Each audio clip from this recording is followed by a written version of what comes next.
আচ্ছা, এই প্রবলেমটা যেটা গত ক্লাসে বলছিলাম, এটা যেটা করেছে বাসায় কেউ ট্রাই করেছো? একদম জি ইজি ম্যাম।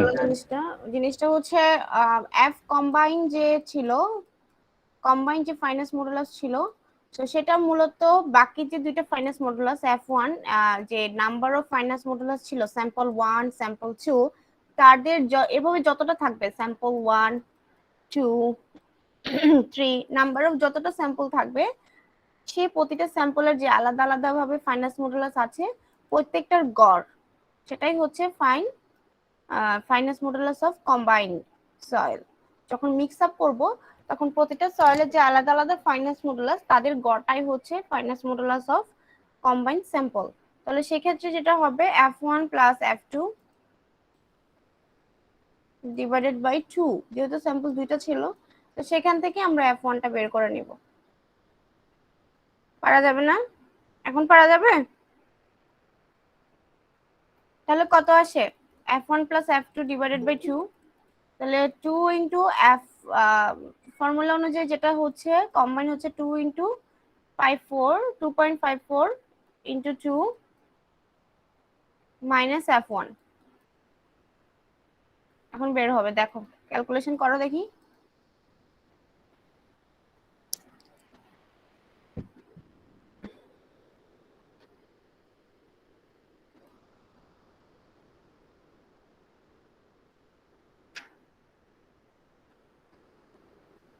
আসছে?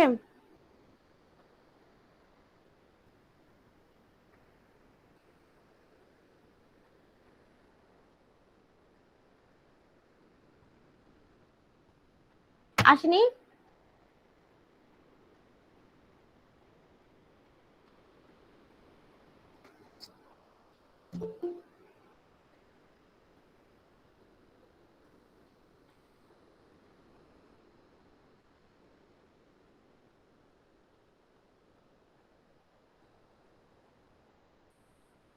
হ্যালো,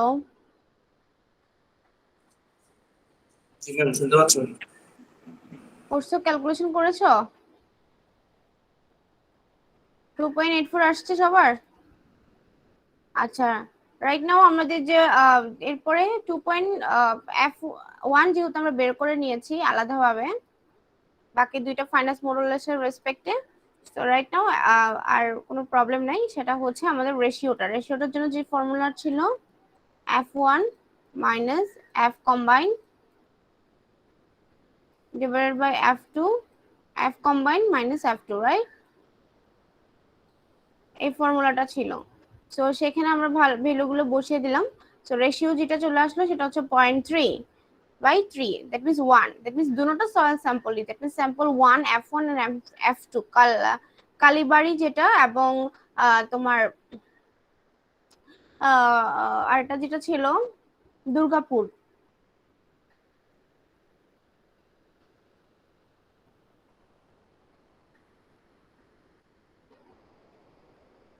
যেটা দুইটা স্যাম্পল ছিল, দুটোটার রেশিও হচ্ছে 1:1, দ্যাট মিনস 1 অনুপাতে একই স্যাম্পল, মানে একই মাস, m1 হচ্ছে m1 equals to m2 equals to m, একই অনুপাতে মিক্স করা হয়েছে।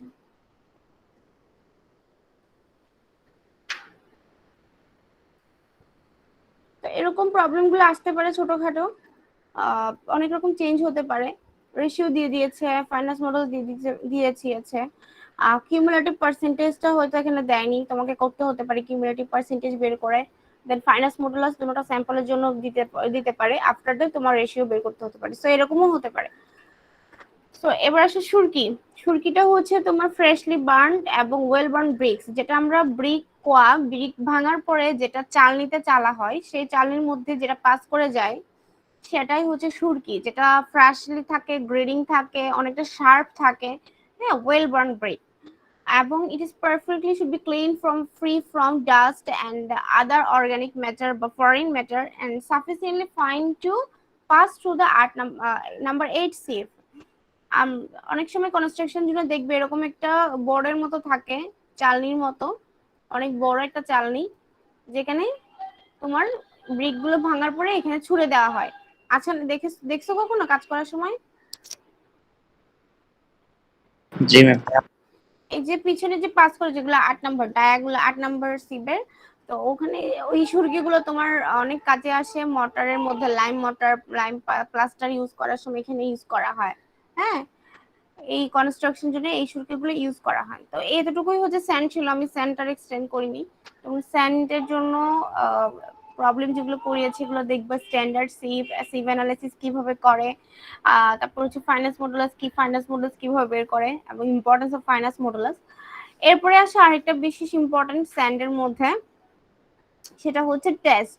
কি কি টেস্ট আছে, যেহেতু সিভের কথা বারবারই আসছে, তোমাকে সিভ টেস্ট করতে হবে, যেখানে স্যান্ডটা ফিল্টার্ড করা হয় through the sieve of suitable pore size. Suitable pore size means এই যে ডায়াগুলা, হ্যাঁ, যেগুলো ডায়া ছিল, ওপেনিং গুলা, পোর ওপেনিং, সেগুলোর উপরে বেস করে তোমার সিভ টেস্ট করা হয়। And if the residue left is more than the filter sand, then the sand is poor quality. That means তোমার যে চালনিটা আছে সেটার মধ্য দিয়ে যে পাস করছে কিছু হচ্ছে উপরে থেকে যাবে, যেটাকে রেসিডিউ বলা হয়। So residue left is more than filter sand, তোমার যদি উপরে বেশি রেসিডিউ থেকে যায়, that means residue is greater then filter sand. Filter mean passing যে স্যান্ডটা, সেটা যদি বেশি হয়ে যায়, residue is left more then filter sand, ওই স্যান্ডটা পুয়ার কোয়ালিটি। তোমার স্যান্ডের কোয়ালিটি যদি ভালো চিন্তা করো, তাহলে স্ট্যান্ডার্ড যে সিজার তার মধ্যে দিয়ে বেশি পাস করে যেতে হবে, রেসিডিউ কম থাকবে।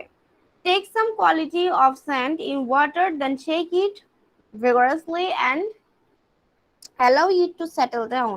If the clay and silt is present in sand, its distinct layer is formed at the top of the water. তোমার স্যান্ড স্যাম্পল যদি আমি এক বালতি একদম ফ্রেশ ওয়াটারের মধ্যে রাখি, সেখানে যদি কোনো ক্লে বা আদার অর্গানিক ম্যাটার বা সিল্ট যদি প্রেজেন্ট থাকে, সেটা কিন্তু উপরে ভাসতে থাকবে ওয়াটারের সাথে। যেহেতু সিল্ট এবং ক্লে একদম ডাস্ট টাইপের, যেটা আমি জাস্ট ফু দিলে উড়ে যাবে এরকম, একদম জাস্ট ডাস্ট, যেটা বাতাসে উড়ে যায়। হ্যাঁ, এই ধরনের ছোট একদম পার্টিকেল, যেটা একদম সফট। বাট স্যান্ডের ক্ষেত্রে সেটা হবে না। স্যান্ড যেহেতু ওই তুলনায় একটু ভারী, সেটা কিন্তু নিচে সেটেল ডাউন করবে। And the sand is acceptable if the amount of clay and silt is present not more than 5%. So sand এর সাথে তোমার যে clay এবং silt প্রেজেন্ট থাকবে, সেটা যদি 5% থেকে বেশি না হয়, সেই স্যান্ডটা অ্যাকসেপ্টেবল। যদি তার থেকে বেশি হয়ে যায়, তাহলে সেই স্যান্ডটা আমরা আর স্যান্ড বলতে পারছি না, বা সেটা সুইটেবল না, মিক্সচারের জন্য সুইটেবল না। ঠিক আছে, তাহলে স্যান্ডে তোমার ক্লে এবং সিল অ্যালাউ করা যাবে না, 5%-এর বেশি অ্যালাউ করা যাবে না। ক্লিয়ার?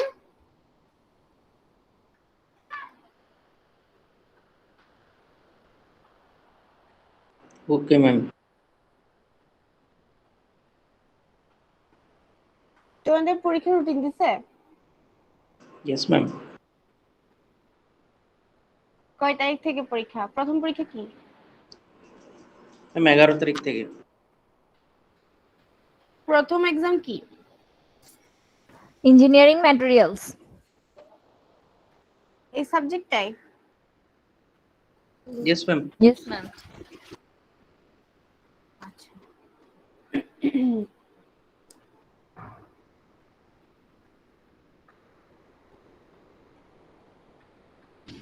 আচ্ছা, এখানে অর্গানিক স্যান্ডের মধ্যে অর্গানিক ম্যাটার আছে কিনা সেটা টেস্ট করার জন্য আরেকটা যে প্রসিডিউর, সেটা হচ্ছে সোডিয়াম হাইড্রোক্সাইড, যে এটা কি বলে, ক্ষার, হ্যাঁ, যে বেস সলিউশন যদি দাও বা কস্টিক সোডা, তাহলে যেটা হচ্ছে সেটার কালারটা চেঞ্জ হয়ে যাবে। This are the another procedure. হ্যাঁ, এই যে কেমিক্যাল সলিউশন সোডিয়াম হাইড্রোক্সাইড, সেটা যদি তুমি স্যান্ডে মিক্স করো, যদি সেটার সাথে কোনো অর্গানিক ম্যাটেরিয়াল প্রেজেন্স থাকে, তাহলে সেটার কালারটা চেঞ্জ হয়ে যাবে and it becomes brown colour, and then sand has organic impurity. তাহলে তুমি বুঝতে হবে, যদি স্যান্ডের কালারটাও বিকাম ব্রাউন হয়ে যায়, তাহলে সেটা বুঝতে হবে সেখানে কোনো আদার্স অর্গানিক ইম্পিউরিটিস ছিল। তো এই তিনটা টেস্ট করতে হয় স্যান্ডের জন্য। এরপরে আসো buckling of sand. What is buckling? Buckling means এটা ইনক্রিজ ইন ভলিউম। বাকলিং কথাটার ওয়ার্ড হচ্ছে ইনক্রিজ ইন ভলিউম। আচ্ছা, আরেকটা বিষয় বলি, স্যান্ড হচ্ছে আমরা চিনি স্যান্ড, এবার হচ্ছে ক্লে। ক্লের মধ্যেও কিন্তু এই বাকলিং জিনিসটা হয়। সেটা কি হয়, ক্লে যেহেতু পানি ধরে রাখে, ক্লের পোর পারমিয়েবল না, বাট স্যান্ডের যে পোর, ছোট ছোট পোর, স্যান্ড কিন্তু এমন একটা প্রপার্টি সয়েলের, সেটা স্যান্ডি যে সয়েল গুলো সেটা কিন্তু তোমার ওয়াটার যখন আমি যদি একটা গ্রাউন্ড সারফেস যদি স্যান্ডি সয়েল থাকে, তাহলে যে বৃষ্টিপাত হয় সে বৃষ্টিপাত কিন্তু স্যান্ডি সয়েলের একটা প্রপার্টি, সে ন্যাচারালি ড্রেনেজ সিস্টেম থাকে, কারণ সে সয়েল লেয়ারের মধ্যে পোরগুলো বড় এবং ওয়াটারটা যেতে পারে, ট্রান্সফার হতে পারে layer to layer, permeable soil.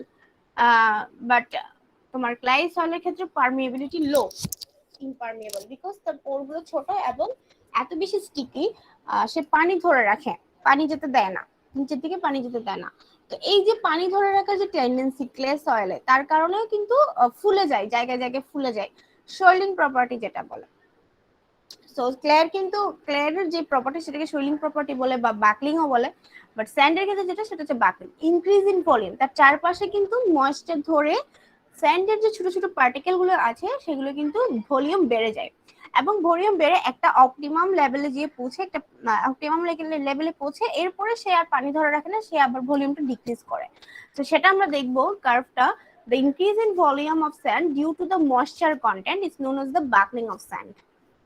Moisture content, এটা যদি কতগুলো ছোট ছোট সয়েল পার্টিকেল হয় স্যান্ডের, তার চারপাশে সে পানি ময়েশ্চার ধরে তার ভলিউম যা ছিল সেটা ভলিউম তুলনামূলকভাবে বেড়ে যাবে। This is called buckling of sand, which is increase in volume of sand due to the moisture content is known as buckling of sand. So এই জন্য ল্যাবরেটরিতে স্যান্ডের অবশ্যই এই অ্যাবজর্পশন ক্যাপাসিটিটা টেস্ট করা লাগে, সে কতটুকু পরিমাণ ময়েশ্চার কন্টেন্ট, ময়েশ্চার কন্টেন্ট কত ওই স্যান্ড সয়েলের, সেটা টেস্ট করা লাগে যে কতটুকু পরিমাণ সে অ্যাবজর্ব করতে পারবে পানি তার বডিতে। রিজন প্রথম হচ্ছে, it is due to the formation of water frames around sand particles. Another one is, but beyond 8 to 10% the film start breaking and the volume start reducing. আচ্ছা, এই যে বললাম বাকলিং অফ স্যান্ড, ভলিউম ইনক্রিজ হতে হতে হতে একটা সময় গিয়ে পিক আওয়ারে বা একটা অপটিমাম লেভেলে পৌঁছালো। হ্যাঁ, অপটিমাম লেভেলে পৌঁছানোর পরে স্যান্ড পার্টিকেলের যে ভলিউমটা ইনক্রিজ হয়েছে, তখন সেটা আর ইনক্রিজ না হয়ে উল্টা ভলিউমটা বেড়ে এমন অবস্থায় পরিণত হয়, যেটাকে অপটিমাম লেভেল বলছি, সেখানে গিয়ে সে আর কি করতে পারে না, ইনক্রিজ হতে পারে না, তার যে ফিল্মটা চারপাশে যে থিক ফিল্ম লেয়ারটা তৈরি হয়েছে ময়েশ্চারের জন্য, সেটা ফেটে গিয়ে তার ভলিউমটা আবার ডিক্রিজ হয়ে যায়। সেটাই বলছে বিয়ন্ড 8 to 10%, দ্যাট মিনস 8 থেকে 10% পর্যন্ত স্যান্ড পার্টিকেলের যে পার্টিকেল সাইজ, সেটা 8 থেকে 10% পর্যন্ত ভলিউম ইনক্রিজ করে। আফটার দ্যাট তার চারপাশে যে লেয়ারটা, থিক লেয়ারটা ক্রিয়েট হয়েছে ডিউ টু ময়েশ্চার কন্টেন্ট, সেটা গিয়ে ভেঙে যায় এবং ভলিউম স্টার্ট রিডিউসিং। তাহলে একবার ভলিউম ছিল তার স্যান্ড পার্টিকেলের, একবার ছিল বিফোর দ্য ময়েশ্চার কন্টেন্ট, এরপরে তার ভলিউমটা ইনক্রিজ হলো, এরপর আবার ডিক্রিজ হলো, এবং একটা সময় গিয়ে সে অপটিমাম একটা লেভেল পাবো, যার পরে তোমার তার ভলিউমটা ইনক্রিজ না হয়ে ডিক্রিজ হতে থাকে due to flame start breaking. এবং সেটা কত পার্সেন্ট, 8 থেকে 10% পর্যন্ত তার ভলিউম ইনক্রিজ হয় ডিউ টু ময়েশ্চার কন্টেন্ট। তো এটাকে বলা হচ্ছে বাকলিং অফ স্যান্ড। তো বাকলিং অফ স্যান্ডের মধ্যে দেখো, the increase in the volume of sand due to presence of moisture is known as buckling of sand. This is due to the fact that moisture forms a flame of water around the sand particle, and this result is an increase in the volume of sand. তো এই যে কতটুকু পর্যন্ত volume increase করবে, আমরা বলছি 8 থেকে 10%, but এটা ডিপেন্ড করে according to grading of sand. তোমার স্যান্ড পার্টিকেল যেটা, সেটা কত নম্বর গ্রেডিং এ পড়ছে, সয়েলের ক্লাসিফিকেশন থেকে তোমাকে বুঝতে হবে। তো গ্রেডিং অফ স্যান্ডের উপর বেস করে তোমার বাকলিংটা ডিপেন্ডস করছে। And the finer material, the more will be increase in volume. তোমার স্যান্ড পার্টিকেল, আমরা অনেকগুলো অ্যাকর্ডিং টু ফাইনাস মডুলাস, আমরা অনেকগুলো স্যান্ডের ক্লাসিফিকেশন পড়েছি। Very fine sand, fine sand, moderate sand, coarse sand. তার মানে প্রত্যেকটা স্যান্ডের আলাদা আলাদা গ্রেডিং আছে। Am I right? Yes, ma'am. যে ফাইন পার্টিকেল, যে ফাইন স্যান্ডের, যে স্যান্ড পার্টিকেলের পার্টিকেল সাইজ অনেক ছোট, সে তাহলে ভলিউমে অনেক বেশি ইনক্রিজ হবে না? পার্টিকেল সাইজ ছোট, তার তো জায়গা আছে, সে ময়েশ্চার ক্যারি করতে পারছে। সে অনেক বেশি ভলিউম ইনক্রিজ করবে। সেটাই বলা হচ্ছে the extent of buckling depends on the grading of sand and the finer of material the more will be increase in volume for the given moisture content. So sand particle size যত ছোট হবে সে ভলিউমে তত বেশি increase করবে। For a moisture content 5 to 8%, the increase in volume may about 20 to 40% depending upon the gradation of sand.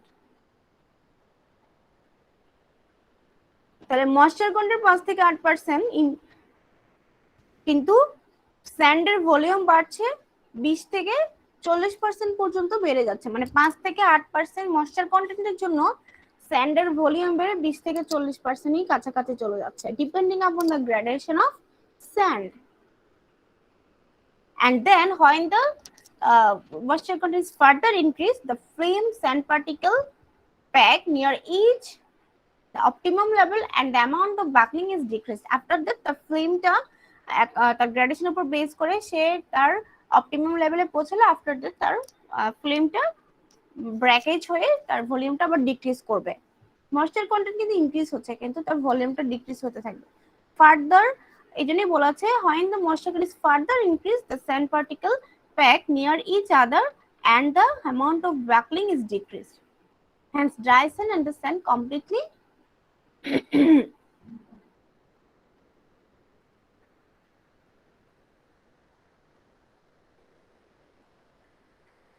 আচ্ছা, এখানে যে গ্রাফটা দেখাচ্ছে এতক্ষণ যা বললাম সেই গ্রাফটা এখানে দেখানো হয়েছে according to gradation very fine sand, medium sand, coarse sand. So fine স্যান্ডের volume, fine sand particle size ছোট আর কোর্স স্যান্ডের পার্টিকেল সাইজ অনেক বড়। সো যে স্যান্ডের মানে ফাইন স্যান্ড যেহেতু পার্টিকেল সাইজ ছোট সে ভলিউমে অনেক বেশি ইনক্রিজ করেছে, প্রায় 40% পর্যন্ত ইনক্রিজ করেছে। তার অপটিমাম লেভেল দেখো এখানে, তাই না? এবং moisture content percentage of moisture যে ইনক্রিজ হচ্ছে সেটা 5 থেকে 10% এর মধ্যেই আছে। প্রতিটা soil size course, medium, fine প্রতিটা স্যান্ডের যে পার্টিকেল সাইজ তার জন্য কিন্তু ময়েশ্চার 5 থেকে 10% এর মধ্যেই আছে এবং অপটিমামটা কিন্তু আমরা কোর্সের জন্য পেয়েছি। কোর্সের জন্য প্রায় 15 ইনক্রিজ ইন ভলিউম 15% পর্যন্ত ভলিউম ইনক্রিজ হয়েছে যেহেতু পার্টিকেল সাইজ বেশি। তো ভলিউমটা 15% পর্যন্ত ইনক্রিজ হয়ে দেন আবার ডিক্রিজ হচ্ছে। মিডিয়ামের ক্ষেত্রে প্রায় 25 মতো 25 বা 37 মতো ইনক্রিজ করে দেন ডিক্রিজ করছে। কিন্তু ফাইন স্যান্ড দেখো পার্টিকেল সাইজ ছোট, সে ভলিউমে অনেক বেশি ইনক্রিজ করেছে, লাইক প্রায় অলমোস্ট 40%, রাইট? ক্লিয়ার?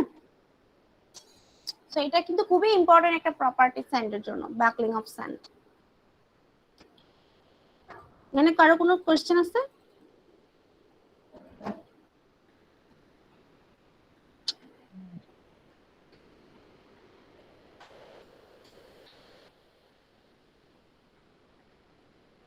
না ম্যাম।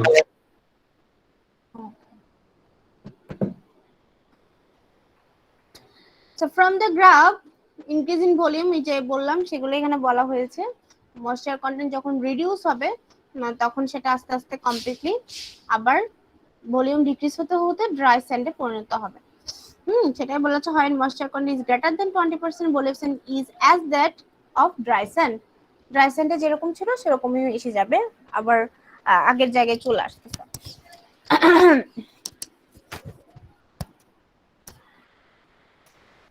এখন আমি এই ছবিটা যেটা বোঝানো হচ্ছে সেটা হচ্ছে sample of sand to be tested, water and saturated sand.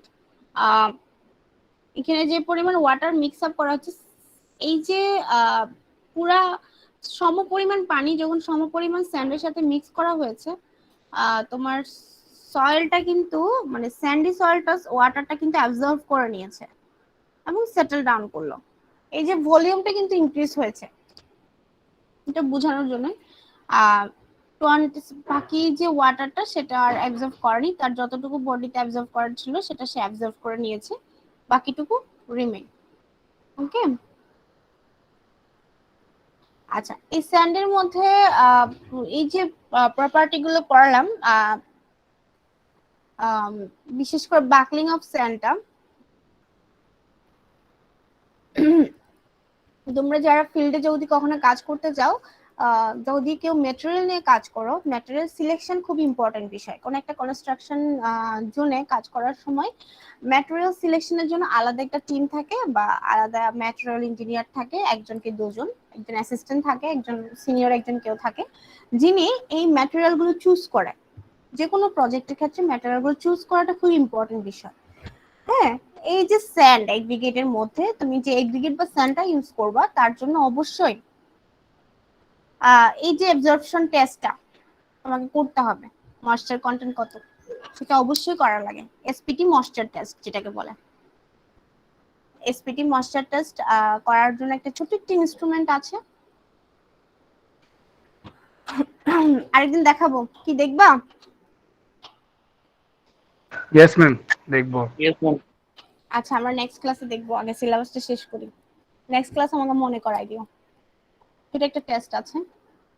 Okay ma'am.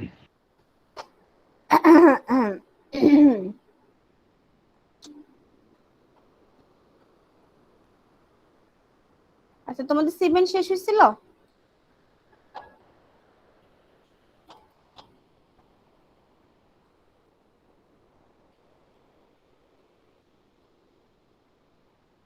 G ma'am. আচ্ছা, আমরা আজকে যেটা পড়বো স্টিল রেইনফোর্সমেন্ট। স্টিল রেইনফোর্সমেন্টের মধ্যে বলে রাখি, এখানে কিন্তু আমি প্রবলেম করাবো। স্টিল রেইনফোর্সমেন্ট ক্যালকুলেশন ছোট ছোট কয়েকটা পার্ট থাকতে পারে। তো স্টিল রেইনফোর্সমেন্ট আমরা কনক্রিটে মূলত স্টিলটা কি হিসেবে ইউজ করি, কোথায় ইউজ করি, কে বলতে পারবা?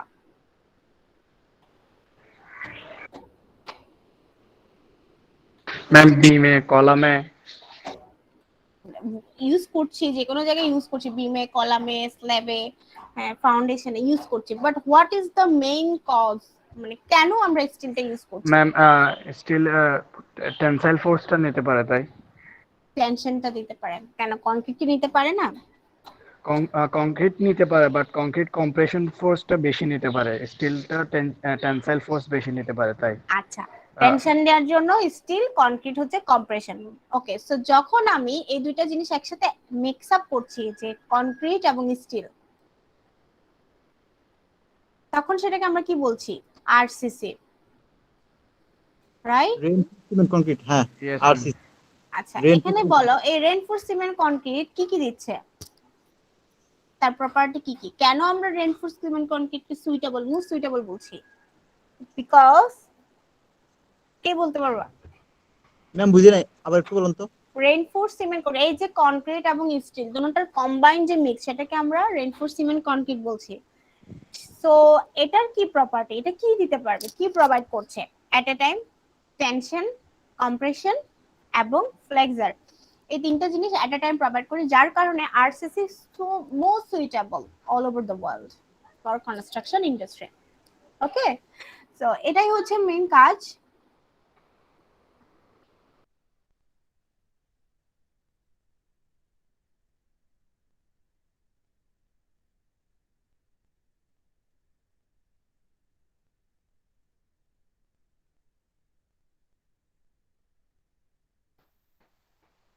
আচ্ছা, রেইনফোর্সমেন্টের মধ্যে প্রথম যে কথা, সে এখানে বলা হচ্ছে steel reinforce is most important constituent of reinforce concrete structure. এই রেইনফোর্সমেন্ট যে টেনশন জোন, আমাদের যখন একটা বিম বা কলাম, কালারটা চেঞ্জ করি, যখন একটা রেইনফোর্সমেন্ট, একটা যদি বিম বা কলাম আমরা চিন্তা করি, এখানে আমার যখন ওপর থেকে অনেক বেশি লোড আসবে, সেটা মেবি এই কনক্রিটের একটা সেলফ ওয়েট আছে, কনক্রিটের নিজের একটা ওয়েট আছে, এবং আমরা যে লাইভ লোড হিসেবে যেটা চিন্তা করি, লাইক এটা ইনস্ট্রুমেন্ট হতে পারে, বাসার আসবাবপত্র হতে পারে, মুভিং লোড, গাড়ির ভেহিকল লোড হতে পারে। তো সেখানে একটা, এই বিমটা নিউট্রাল অ্যাক্সিস বরাবর কাজ করে, বিমটা একটা অ্যাক্সিস আছে, একটা অ্যাক্সিস আছে না? তো সেটা যখন অনেক বেশি হিউজ লোড দেয়, তখন এই দুপাশে যদি আমি সাপোর্ট চিন্তা করি, দুপাশে দুটো সাপোর্ট আছে, তার নিউট্রাল অ্যাক্সিসটা অ্যাকর্ডিং টু লোড নিচে কি করে, ব্যান্ড করে। তো এখানে টেনশন, উপরে কম্প্রেশন ক্রিয়েট হচ্ছে। এই যে টেনশন এবং কম্প্রেশনের জন্য আমাদের রেইনফোর্সমেন্ট ইউজ করতে হয়। আরসিসি যেটাকে বলছি, কনক্রিট তো কম্প্রেশন নিচ্ছে, বা টেনসাইল জোন বা টেনশন যে জোনটা সেটা কিভাবে কভার দেব, সেটা কনক্রিট নিতে পারে না। কনক্রিটে টেনশন হয় বাট সেটা খুবই নেগলিজিবল, যেটা জন্য আমরা রেইনফোর্সমেন্ট ইউজ করছি। So steel is the time proven match for reinforced concrete structure which is designed with the principle that steel and concrete get together. এবং এই যে কনক্রিট স্ট্রাকচার, সেখানে আমরা স্টিল এবং কনক্রিট যখন একসাথে কম্বাইন করে ইউজ করছি with a stand induced force on RC structure, সেটা যে তোমার স্ট্রাকচারে যে পরিমাণ টোটাল ফোর্স ক্রিয়েট হচ্ছে, it is dead load for self weight of a structure and live load. It may be vehicle moving load, it may be instrument, বাসার আসবাবপত্র হতে পারে, আমি যে হেঁটে যাচ্ছি তারও একটা কিন্তু লোড ক্রিয়েট হচ্ছে। So everything, every live load, এই যে টোটাল লোডের কারণে স্ট্রাকচারের মধ্যে যে পরিমাণ ফোর্স আসতেছে সেটা রেসিস্ট করার জন্য, মানে কম্প্রেশন এবং টেনশন যে দুটো জিনিস ক্রিয়েট হচ্ছে, হ্যাঁ, সেটাকে রেসিস্ট করার জন্য এই যে স্টিল এবং কনক্রিটের যে কম্বাইন্ড মিক্স, যেটাকে আমরা বলছি আরসিসি, রেইনফোর্সড সিমেন্ট কনক্রিট, সেটা একসাথে যখন কাজ করে সেটা কমপ্লিটলি সেই লোডটাকে রেসিস্ট করতে পারে। That's why this RCC structure is more suitable. So the properties of thermal expansion, এখানে আলাদা একটা বিষয় হচ্ছে একটা কনক্রিট এবং স্টিল। এই যে থার্মাল এক্সপ্যানশন প্রপার্টি অফ কনক্রিটের থার্মাল এক্সপ্যানশন প্রপার্টি, আমি খুব সিম্পলি লিখছি, এটা মুখে বলছি, থার্মাল এক্সপ্যানশন প্রপার্টি এবং স্টিলের যে থার্মাল এক্সপ্যানশন প্রপার্টি দুটোটা কিন্তু অলমোস্ট সেম। তো সেটার জন্য বলছে the property of thermal expansion for steel and concrete are approximately same, খুবই কাছাকাছি। এন্ড দ্যাটস ওয়াই তাদের যে কম্বাইন্ড মিক্সচার সেটা খুব suitable and at least up to a considerable high টেম্পারেচারে। সো এই যে তাদের যে থার্মাল এক্সপানশন, এই যে একটা প্রপার্টি, এটা একটা মেকানিক্যাল প্রপার্টি। সো কনক্রিট এবং স্টিলে অলমোস্ট অ্যাপ্রক্সিমেট সেম হওয়ার কারণে তাদের যখন কম্বাইন আমরা ইউজ করছি আরসিসি ওয়ার্কে, মানে কনস্ট্রাকশন জোনে, তখন সেটা টেম্পারেচারের যে এটা যদি ডিফারেন্ট হতো, কনক্রিটের একরকম এবং স্টিলের সাথে তার হিউজ ডিফারেন্স থাকতো, তাহলে কিন্তু কখনোই আমরা তাদেরকে একসাথে ইউজ করতে পারতাম না। যেহেতু তাদের thermal expansion at a high টেম্পারেচারে অ্যাপ্রক্সিমেটলি সেম, অলমোস্ট সেম, সেক্ষেত্রে আসলে আমরা এটাকে সুইটেবল, খুব suitable. Along with this steel having its excellent bendability property and very strong to withstand tensile load to make up the deficiency of concrete to cater tensile load. এই যে বিমের মধ্যে, হ্যাঁ, বিমের মধ্যে যে টেনশনটা ক্রিয়েট হচ্ছে, যে ব্যান্ডিংটা ক্রিয়েট হচ্ছে, হ্যাঁ, টেনসাইল লোডের জন্য, সেটা কিন্তু রেইনফোর্সমেন্ট খুব স্ট্রিক্টলি রেসিস্ট করতে পারে, excellently bending property and very strong to resist this tensile load, and that's why it makes the combined mixture reinforcement and concrete makes the best material as reinforcement in concrete structure. So these are the main properties. So সবথেকে important যে term সেটা হচ্ছে steel এবং concrete thermal expansion almost same, approximately same at high temperature. That's why দুটোটার মিক্সচারটা আমরা যে কোনো টেম্পারেচারে এটা আমরা ইউজ করতে পারছেন, মোস্ট সুইটেবল। যদি তোমার দুইটা ডিফারেন্ট হতো টেম্পারেচার ওঠানামার কারণে, আমাদের তো সানলাইট আছে, এটা আমরা ফ্রিতে পাচ্ছি, তাই না? আমাদের সানলাইটের জন্য কি কোনো খরচ করতে হয়? এই যে সানলাইট টেম্পারেচার একবার বাড়তেছে একবার কমছে, তারপর during different type of season, summer, rainy, temperature এক এক রকম থাকে। তো এই যে থার্মাল প্রপার্টি যদি চেঞ্জ হতো তাহলে কি হতো, একবার কনক্রিট এক সময় এক্সপান্ড করতো, একবার স্টিল এক সময় এক্সপান্ড করতো, দুটোটার যে ভ্যারিয়েশন, তাহলে কখনোই তাদের মধ্যে বন্ডিংটা স্ট্রং হতো না। But due to thermal expansion approximately same at the high temperature, তারা কিন্তু এট এ টাইম একই সময়ে কিন্তু এক্সপান্ড করছে, আবার কন্ট্রাকশন করলে একই সময়ে কন্ট্রাকশন করছে। সো যেহেতু almost same at a high temperature, that's why they are most suitable.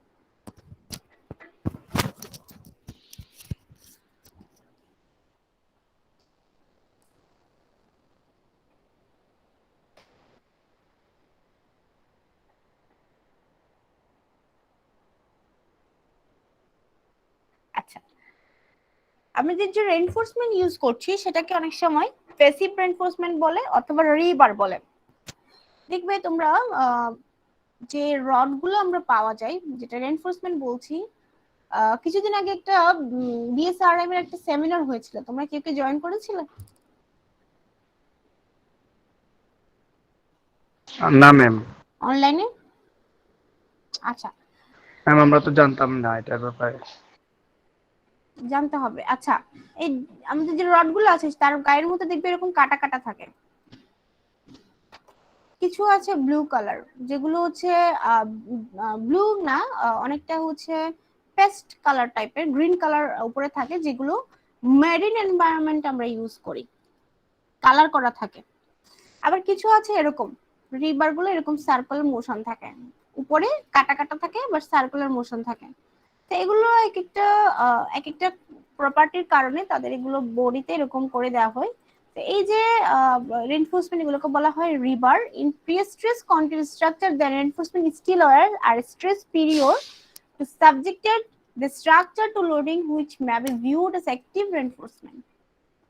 প্রি-স্ট্রেসে যে আমরা রিইনফোর্সমেন্ট গুলো ইউজ করি সেগুলো একসাথে এরকম ব্যান্ডিং, একসাথে অনেকগুলো, একটা রড ডায়া যেটা, সেটাকে আমরা যখন অনেকগুলো 5-6টা রড ডায়া একসাথে কম্বাইন করে আমরা একসাথে রাখবো, আটি বাঁধবো, মানে অনেকগুলি স্টিক নিয়ে যেভাবে আমরা আটি বাঁধি সেভাবেই অনেকগুলো স্টিল ওয়্যার যখন আমি একসাথে সেম ডায়ার একসাথে যখন ব্যান্ড করব, বেঁধে দিব, তখন সেটাকে বলা হয় ট্যান্ডন। এবং এই যে ট্যান্ডন গুলা, এগুলো অনেকগুলো ট্যান্ডন মিলে একটা ক্যাবল তৈরি হয়।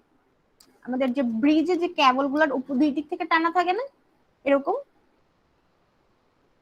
এরকম টানা থাকে না, এবং আবার ওই পাশ থেকেও কিন্তু টানা থাকে, ব্রিজে দেখছো না, এগুলোকে একটা ক্যাবল। Yes, ma'am. এই যে ক্যাবল গুলা, এগুলো অনেকগুলো ট্যান্ডন একসাথে আটি বাঁধা হয়। আবার একটা ট্যান্ডনের মধ্যে অনেকগুলো ডায়া রড থাকে, দুই পাশ থেকে টানা হয়। তো এগুলো তোমরা ক্যাবলে পড়বা, স্ট্রাকচারে ক্যাবল তোমাদেরকে পড়ানো হবে।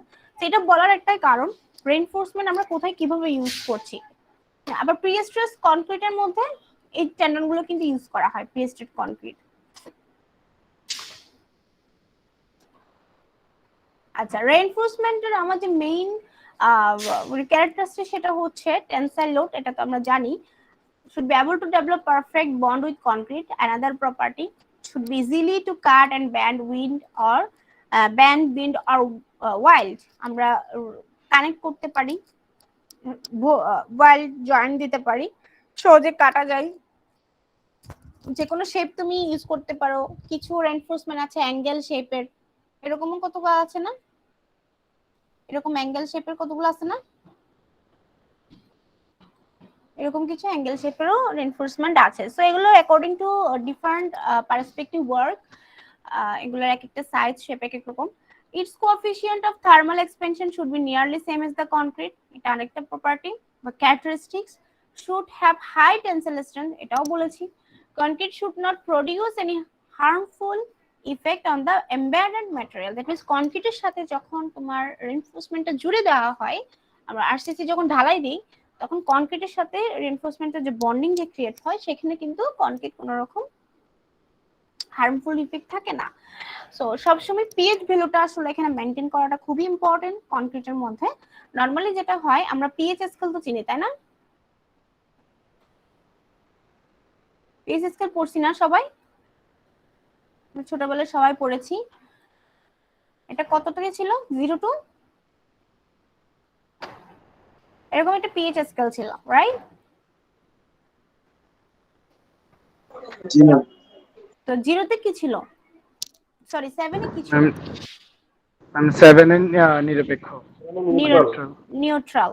So greater than 7, less than 7। Ma'am আমরা সবসময় 7 ক্ষারীয়, গ্রেটার দেন 7 হলে ক্ষারীয় আর লেস দেন 7 হলে অ্যাসিডিক বেস, আর লেস দেন 7 হলে অ্যাসিডিক। আচ্ছা, অ্যাসিডিক। এবার আমাকে বলো, অ্যাসিডিক হলে ভালো হবে নাকি ক্ষারীয় হলে ভালো হবে?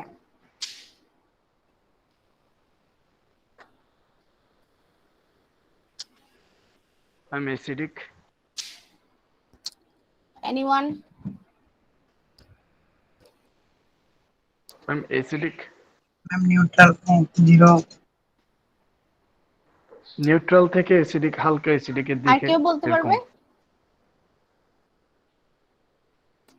নো, অ্যাসিডিক খুবই হার্মফুল ফর রেইনফোর্সমেন্ট করোশন। যদি কোনো কারণে কনক্রিটের যে পিএইচ লেভেল সেটা যদি 7 এর নিচে নেমে যায় তখন কিন্তু রেইনফোর্সমেন্ট মরিচা ধরে যাবে। আর রেইনফোর্সমেন্ট যেটা ইউজ করছি সেটা আমরা ওই স্ট্রাকচারের স্কেলেটন, আমাদের হিউম্যান বডিতে যে হাড়গোড় আছে এগুলোকে বলা হয় স্কেলেটন। ঠিক তেমনি আমি যদি কনক্রিটের কথা চিন্তা করি সহজ ভাষায়, কনক্রিটের মধ্যে রেইনফোর্সমেন্ট হচ্ছে ওই স্ট্রাকচারটাকে টেনসাইল জোনে অনেক বড় একটা কাজ করছে, টেনশন সে রেসিস্ট করছে। তো রেইনফোর্সমেন্ট যদি কোনো কারণে কলাপস করে, মানে মরিচা ধরে ভেঙে যায়, নষ্ট হয়ে যায় বা জয়েন্ট গুলো ছুটে যায়, তোমার স্ট্রাকচারটা তো আর দাঁড়িয়ে থাকবে না। সো এই যে pH level, this is the most important. তোমাকে কনক্রিটের পিএইচ লেভেলটা 7 এর উপরে রাখতে হবে। 7 এর উপরে বলতে 12 থেকে 13 এর মধ্যে রাখতে হবে pH value for good concrete. এই যে পিএইচ ভ্যালুটা, এটা মূলত কনক্রিটের মধ্যে যে আমরা কেমিক্যাল কম্পাউন্ডটা ইউজ করেছি ওখানে অ্যালকালাইন কন্ডিশন,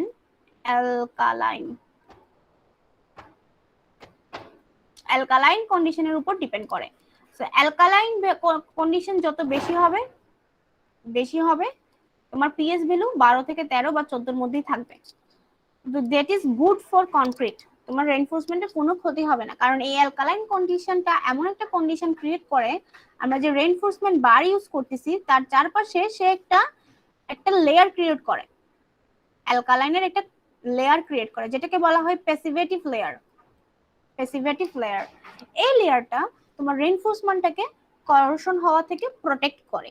দ্যাট মিন্স তাহলে কি পিএইচ বেশি হলে ভালো না খারাপ? পিএইচ ভ্যালু বেশি হলে খারাপ, বেশি হলে ভালো না খারাপ?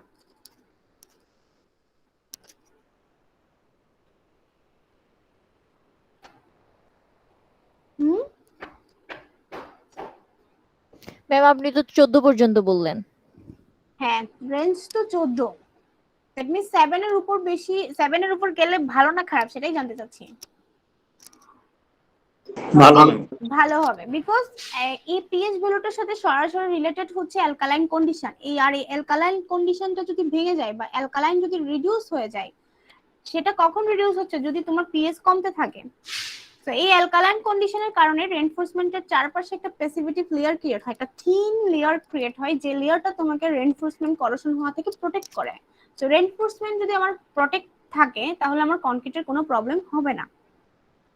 বাট আলটিমেটলি যদি কোনো কারণে পিএইচটা ডিক্রিজ করতে থাকে, সো কখন ডিক্রিজ করবে? যদি কোনো কারণে তোমার অ্যালকালাইন কন্ডিশনটা রিডিউস হতে থাকে। তো অ্যালকালাইন কন্ডিশন যদি কমে যায় তোমার পিসিভিটি লেয়ারটা ভেঙে যাবে, এটা ডিস্ট্রয় হয়ে যাবে, এটা ভেঙে যাবে।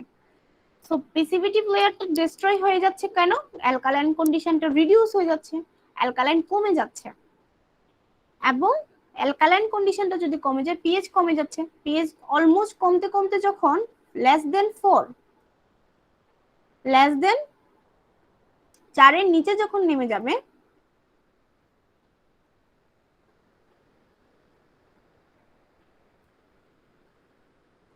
তখন এই কনক্রিটটা স্টিল রেইনফোর্সমেন্টটা চারপাশে দিয়ে ছিনলে সেটা একদম অলমোস্ট ড্যামেজ হয়ে যায়। এবং ওই মুহূর্তে আরো কমতে কমতে যখন আরো কমে যায় তখন এটা অ্যাসিড অ্যাটাক হয় এবং তখন তোমার স্টিল রেইনফোর্সমেন্টে মরিচা ধরে এটা ভেঙে যায়। তো এটা হতে অনেক সময় লাগে, তার আগে এই কনক্রিটটা ভলিউমে বেড়ে যাবে। ডিউ টু এটাও যেহেতু ভলিউমে বেড়ে যায়, রেইনফোর্সমেন্টটা ভাঙার আগে তার এক্সপয়েল করে, ভলিউমটা বেড়ে যায়। তো কনক্রিটের ভলিউমটা বেড়ে মানে কনক্রিটটা ফেল করার আগে তোমাকে প্রিভিয়াস সতর্কতামূলক তোমার দেখবা উপর থেকে কনক্রিটের যে থিকনেস ছিল সেটা ভলিউমে বেড়ে গেছে, ক্র্যাক ডেভেলপ হয়েছে এবং হঠাৎ করেই তোমার কনক্রিটটা ভেঙে পড়ে যখন দুটোটার ইল্ড স্ট্রেস দুটোটা যখন সেম হয়ে যায়।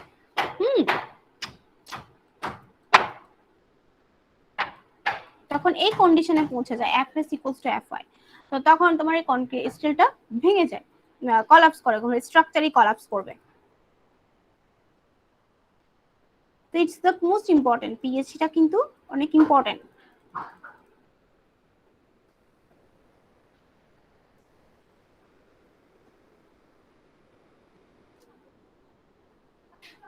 আচ্ছা আজকে এতটুকুই থাক, নেক্সট দিন আমরা এনফোর্সমেন্টটা শেষ করব।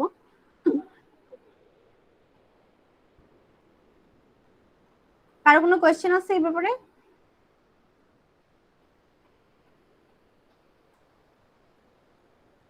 নো ম্যাম, ম্যাম আমাদের অন্য আরেকটা ক্লাসের লিংক দিয়ে দিয়েছে।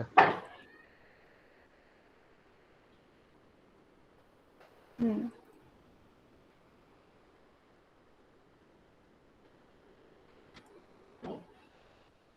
Twenty 24 1 Yes, ma'am. 2 Yes, ma'am. 5 Present, ma'am. 6 6 Yes, ma'am. Ma'am, 6, Melody 06. 7 Yes, ma'am. 07. 8 Yes, ma'am. 08. 10 Yes, ma'am. 10. 11 Yes, ma'am. 12 12 13 Present, ma'am. 13. 16 16 Yes, ma'am, 16. 17 Yes, ma'am. 17 17. 18 yes ma'am. Yes, ma'am. 18 17. দিয়েছি ma'am 20 18 আছে। দিয়েছি 20 Yes, ma'am. 22 Yes, ma'am, 22. 23 23 24 24 25 25 26 27 Yes, ma'am, 27, ma'am. 28 Yes, ma'am. 28, ma'am. 29 Present, ma'am. 29. 30 Yes, ma'am. 31 Yes, ma'am, 31. 30 73 23 73 23 87 Ma'am. 23 38 Yes, ma'am. 38. 35 22 35 Present, ma'am. 23 53 Present, ma'am. 23, 53. 21 69 23 56 1901 Present, ma'am. ঠিক আছে ওকে Ma'am, assalamu alaikum. ওয়ালাইকুম আসসালাম